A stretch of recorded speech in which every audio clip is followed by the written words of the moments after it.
భారతదేశంలో వక్ఫ్ బిల్లు ఆమోదం పొందింది. వక్ఫ్ బిల్లు ఆమోదం పొందటం అంటే ఇక ముస్లిం మత సంస్థలు ఏదైతే ఆస్తులు కలిగి ఉన్నాయో ఆస్తులన్నిటి మీద కూడా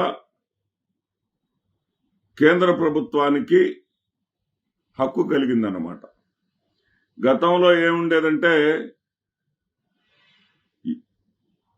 వాళ్ళకు తరతరాలుగా వస్తున్నటువంటి ఆస్తులైనా సరే ఈ బిల్లు వల్ల జరిగేటటువంటి పరిస్థితులు ఏంటంటే తరతరాలుగా వస్తున్నటువంటి ఆస్తులైనా సరే వాళ్ళు మళ్ళీ వచ్చేసి అధికారి దగ్గరకు వచ్చేసి రుజువు చేసుకోవాలి, ఈ ఆస్తులు మావి, ఈ ఆస్తులు ప్రభుత్వానికి ఏమి సంబంధం లేదు అని చెప్పేసి రుజువు చేసుకోగలగాలి. అది గతంలో కానీ ప్రభుత్వం కానీ ఏదైనా కేటాయించింది కానీ అయితే మళ్ళీ ప్రభుత్వం స్వాధీనం చేసుకునేటువంటి హక్కు వాళ్ళకు ఉంటుంది. అదొకటి. రెండోది, గతంలో ఈ ఆస్తులు వాళ్ళకే చెందినవా కాదా అని నిర్ణయించడానికి కలెక్టర్ గారు నిర్ణయించేవాడు. ఇప్పుడు కలెక్టర్ స్థాయి అధికారి కాకుండా అదే స్థాయికి చెందినటువంటి ప్రత్యేక అధికారిని నియమిస్తారంట. అంటే ప్రభుత్వం తమ కంట్రోల్లో తీసుకుంటుంది. ప్రభుత్వం అవునంటే అవును, కాదంటే కాదు. ఇది ఒకటి. అంటే పూర్తిగా చేతుల్లోకి తీసుకోవటం. ఇక మూడవ అంశం ఏంటంటే గతంలో ఏదైనా సరే ఈ భూ వివాదం కానీ వస్తే 6 నెలల లోపు పరిష్కారం చేసి తీరాలి. కానీ ఇక్కడ అవసరమైతే ఎక్కువ కాలమైనా తీసుకుంటాం, అంటే స్వాధీనం చేసేంత వరకు కూడా మేము వదిలిపెట్టాం అనేటటువంటిది ఇక్కడ భారతీయ జనతా పార్టీ అధికారంలోకి వచ్చినప్పటి నుంచి కూడా ఒక విధమైనటువంటి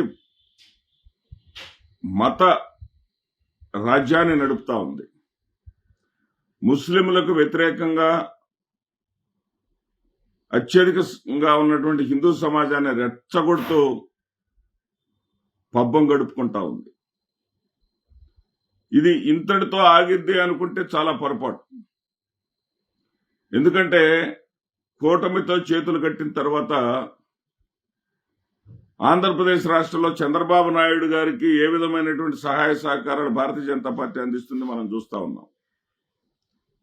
జగన్మోహన్ రెడ్డి గారు ల్యాండ్ సర్వే చేసి పక్కాగా భూమికి భద్రత కల్పిస్తే అది కూడా కేంద్ర ప్రభుత్వానికి సంబంధించినటువంటి విధానాలనే తీసుకొని ఆంధ్రప్రదేశ్ రాష్ట్రంలో పెడితే దాన్నే బ్రహ్మాస్త్రంగా తీసుకొని చంద్రబాబు నాయుడు గారు ఇదిగిదిగో మీ పొలాల గట్ల రాళ్ల మీద జగన్మోహన్ రెడ్డి గారి బొమ్మ గీయించుకున్నాడు, ఈ భూములు త్వరగా లాగేసుకుంటూ పోతున్నాడు అని చెప్పేసి ప్రజలని, ముఖ్యంగా రైతుల్ని అదరగొట్టి బెదరగొట్టి ఓట్లేయించుకుని అధికారంలోకి వచ్చినటువంటి పరిస్థితి.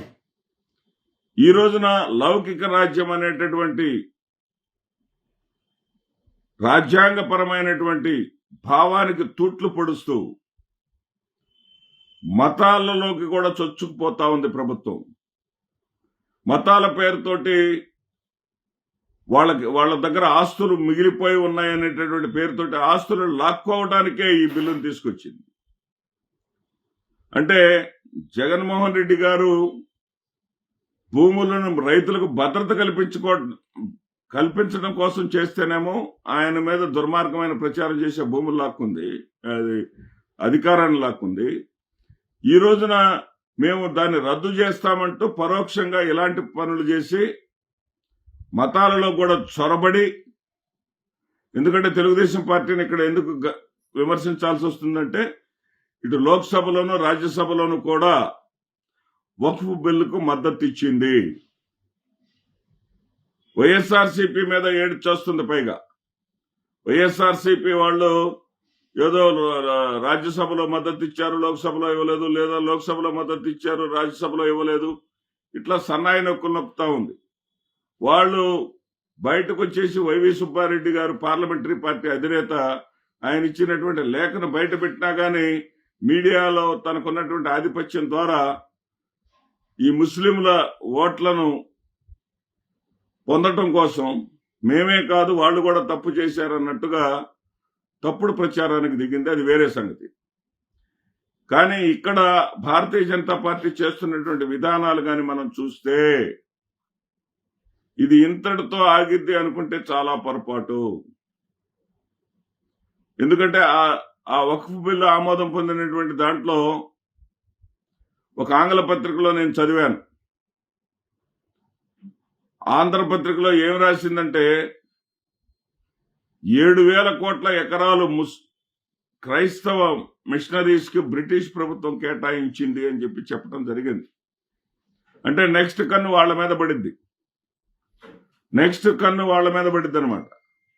అంటే ఆ భూములన్నింటినీ అక్కడ ఒక రకంగా ఇప్పుడు మతాన్ని ప్రేరేపించకుండా, అత్యధిక సమాజం హిందువులు ఎక్కువగా ఉన్నటువంటి సమాజం కాబట్టి మరి ఏదైతే అటు ముస్లింలకు వ్యతిరేకంగా రాజకీయాలు చేస్తూ పబ్బం గడుపుకోవటం ఒక ఘోరమైతే, ఒక నేరమైతే, ఈ రోజున క్రైస్తవులకు సంబంధించినటువంటి ఆస్తులను కూడా, అంటే మతాలలోకి, మత స్వేచ్ఛలోకి పూర్తిగా చొరబడ్డారు. సనాతన హిందువులారా మీకు చెప్తున్నాను, ఇది ముస్లింలతోటో క్రైస్తవులతోటో ఆగదు. హిందూ ఆస్తులను కూడా కబ్జా చేస్తారు. ఇది మనకెందుకులే, మనకు సంబంధించిన సమస్య కాదులే అని మీరు ఊరుకుంటే, లౌకిక రాజ్యం అనేటటువంటి ప్రభుత్వం మత స్వేచ్ఛలోకి అడుగు పెడితే ఎంతవరకైనా దారితీస్తుంది. ఆంధ్రప్రదేశ్ రాష్ట్రంలో మనకందరికీ కలియుగ దైవమైనటువంటి శ్రీ వెంకటేశ్వర స్వామి పేరిట ఎన్నో భూములున్నాయి,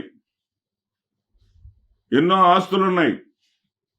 చంద్రబాబు నాయుడు గారు 2014-19లో అధికారంలోకి వచ్చినప్పుడే ఈ భూములను స్వాధీనం చేసుకోవటానికి, ఈ భూముల్ని ప్రభుత్వానికి వాడుకోవటానికి, ఈ భూములను అమ్ముకొని ప్రభుత్వ అవసరాలను తీర్చుకోవడానికి ప్రయత్నం చేశాడు చంద్రబాబు నాయుడు గారు. ఏదైతే భక్తుల నుంచి, దాతల నుంచి విపరీతమైన నిరసనలు విపక్షాల నుంచి వచ్చిన తర్వాత ఆగిపోయాడు. దాని తర్వాత వైవి సుబ్బారెడ్డి గారు టీటీడీ చైర్మన్ అయిన తర్వాత ఇకపై ఏ ప్రభుత్వం కూడా ఆస్తుల జోలికి వెళ్ళకూడదు, శ్రీవారి ఆస్తులని అమ్మడానికి కానీ అవకాశం లేకుండా ఆయన ఒక చట్టం చేశాడు. చట్టం చేయబట్టి అది ఆగింది. లేకపోతే బహుశా ఈ పాటికే చంద్రబాబు నాయుడు గారు మొదలుపెట్టి ఉండేవాళ్ళు. ఎందుకంటే ఆస్తులు అమ్మటంలో ఆయన సిద్ధహస్తుడు. ప్రభుత్వానికి చెందినటువంటి చక్కెర ఫ్యాక్టరీలను మరి బఠానీలాగా, చాక్లెట్ లాగా ఏ విధంగా అమ్మేశాడో మనం కళ్ళారా చూసాం. ఆస్తులు అమ్మటంలో ఎక్స్పర్ట్ అతను. ఇప్పుడు ఆర్టీసీ ఆస్తులకు ముహూర్తం పెట్టాడు. అన్ని ఆస్తుల్ని అమ్మేయటంలో సిద్ధహస్తుడు చంద్రబాబు నాయుడు గారు. భవిష్యత్తులో హిందువులారా, శ్రీవారికి సంబంధించినటువంటి ఆస్తులకు కూడా గ్యారంటీ లేదు.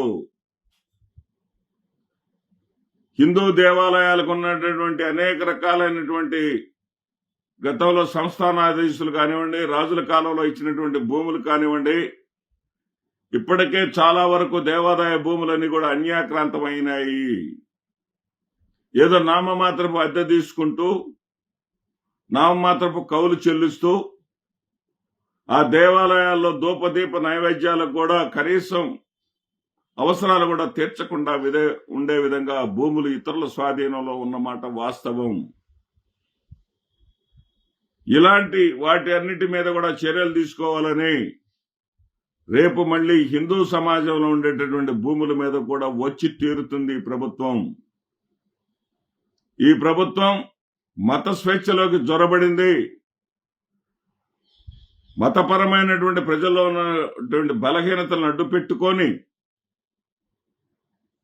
ఏదైతే ముస్లింలను వేధిస్తే, ఆ తర్వాత క్రైస్తవులను వేధిస్తే, హిందువులంతా గంపగుత్తగా మనకే ఓట్లేస్తారనేటటువంటి దుర్మార్గపు ఆలోచనలో ఉంది ఈ భారతీయ జనతా పార్టీ ప్రభుత్వం అనే విషయాన్ని గుర్తెరిగి ప్రజలు మేల్కొనాలని ఈ వీడియో ద్వారా నేను చెప్పదలుచుకున్నాను. నమస్తే.